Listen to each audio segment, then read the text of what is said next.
Hello and welcome to episode 5 of C-PTSD with Pop Woodman, Healing Later in Life.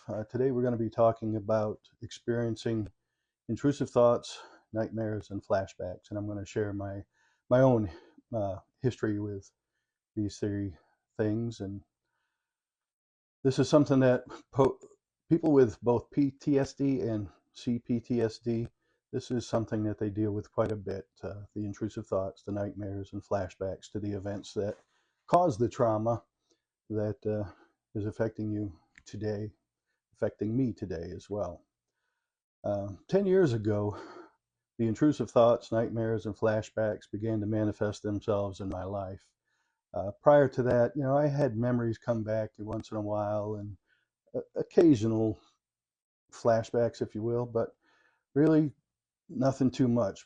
But about 10 years ago, when I decided to watch a Christmas movie, is when they really came back with a vengeance, if you will. It began to affect me after I watched the movie, one of Robin Williams' last movies, by the way, Merry Friggin' Christmas. Watching that movie really brought me back to places I didn't want to go because of the relationship between the father and son in the movie and everything else. Just really brought back a lot of stuff to me, and the traumatic events I went through in my childhood. And I went through traumatic events from basically the day I was born up until I got married. Uh, there was a lot going on in my family over all those years. But anyway, one of the many memories that returned to me that day was where I spent, I believe it was my 5th birthday. I spent it in the visitor's room of a mental hospital where my father had been committed due to DTs from alcoholism, and so he was in there for a stretch to dry out and rehab and then come home. So this really brought back some trauma to me because a little kid going into a mental institution to see his father and have a birthday party of sorts, just a tad bit traumatic. And after watching the movie and then flashing back to that, I was foolish enough to go online and look up the mental hospital where he was to see if I remembered everything as it really was, or was it just something I made up. And so I found it. It's now an abandoned property. There's nobody there anymore, but it still looks exactly the same as it did when I went there 55 years ago. And ever since then, uh, ever since that day, I began to struggle with these intrusive thoughts, nightmares, and flashbacks. Uh, didn't have, flashbacks was the one thing I guess I had a word for, and maybe nightmares, but the intrusive thoughts, that wasn't there, if you will. But as far as knowing what it was, and then eventually I did find out, and I would usually experience these three things when I'd lay down at night and try to sleep. They would either wake me up from a nightmare, or I'd wake up from a nightmare about it all and just be seeing it all vividly in my mind. Or just before I'd go to sleep, all these things would come to mind, and well, sleep was not going to come when that happened. So it was a stressful time when that started, but they've been continuing ever since. They're getting less now as time goes by, and certainly since I've been in Celebrate Recovery and working on myself and trying to sort through all these things in my past, it's becoming less frequent, and I'm thankful for that because you know when you have these things, it's like your bad dreams start before you even fall asleep. And that's what I was going through a lot, especially in the past couple of years. But in the past, well, I'd say past 3 years, but in the past year, I've been doing Celebrate Recovery and doing better because of it, because I'm sorting this stuff out in my mind while I'm conscious and working on it. One of the things that it prompted me to do, and I still do this today, is to be careful what I watch on TV, whether it be a series or a movie, whatever it is. There's, and especially if it involves children, I don't want to see it, especially if it's traumatic things focused on children. I'm not interested.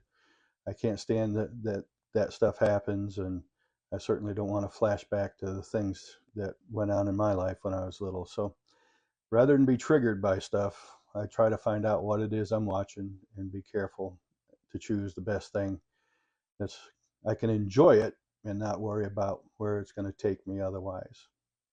So I'm continuing to learn skills to help me when these events occur, and I'm doing a lot better because I'm learning some skills, and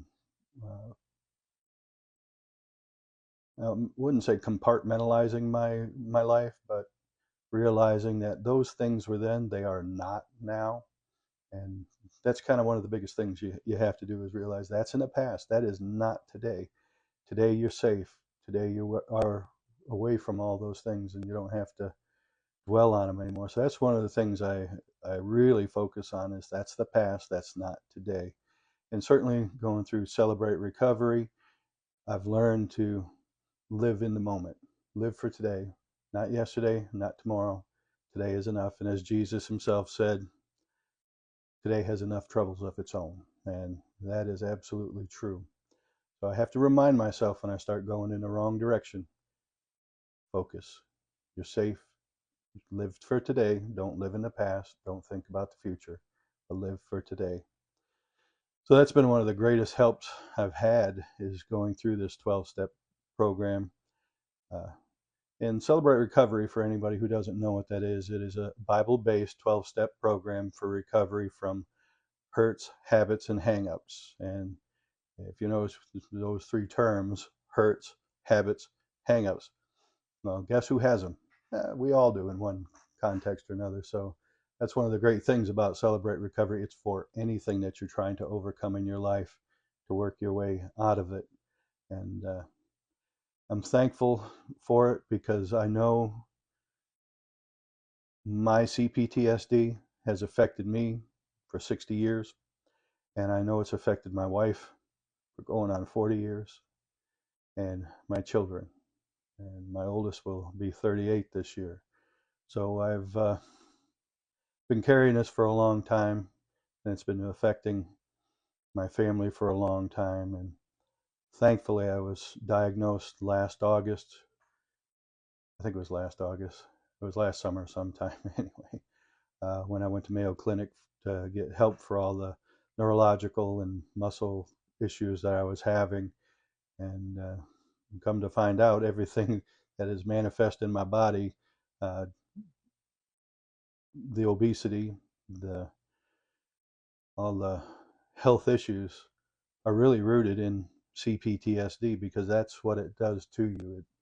It affects your mind, and it affects your body, and it just will wear you down completely if you don't find the help you need for it.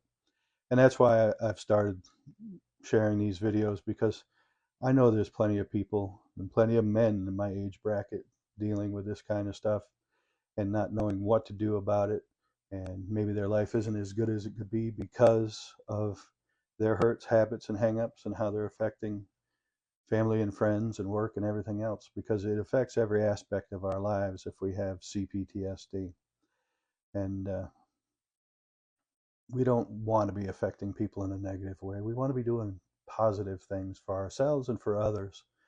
And certainly Celebrate Recovery has helped me a lot. And we're actually going to start a Celebrate Recovery at the church where I serve as a minister now. We're going to, hopefully this fall, uh, get it off the ground and reach out to the community and to our church and everyone else who is listening anywhere about Celebrate Recovery, that they could come and join us here, and find a good, safe place to work through some things in their lives. Well, as you can tell, my voice is a little off today, a little on the edge of being emotional, because tomorrow, not tomorrow, Wednesday, I take a big step in having bariatric surgery to reverse the obesity, so that I can have surgery to repair all the joints that have worn out, and other neurological issues that are going on with my spine and so on. So that's what I'm starting with, and wanted to share that with you because I'm sure that if you've listened to most or watched most of my videos so far, I sound a little more confident and sure of myself than I am today. But this is me. This is what it's all about, and I'm looking forward to having the surgery, getting the weight off, and begin to start feeling better about myself, and physically better, emotionally better, mentally better. So I wanted to share these things with you today. You know, these things don't have to be permanent. These intrusive thoughts and nightmares and flashbacks, they don't have to be there forever. We can heal them, and that's what this is all about. And Lord willing, we'll get together again soon in another video and talk about the next topic. And you can be thinking about that on as time goes by. This video should come out on Wednesday, the 23rd of August, and the next one should come out the following Wednesday, Lord willing. But what I'll be talking about then will be avoidance behaviors, the things we do to avoid life, really. Avoidance behaviors, negative thoughts, and beliefs about ourselves. So that will be the next video. And I pray that everybody has a great week and get something from the things I've shared here today. And Lord willing, we'll be back together soon. God bless and take care.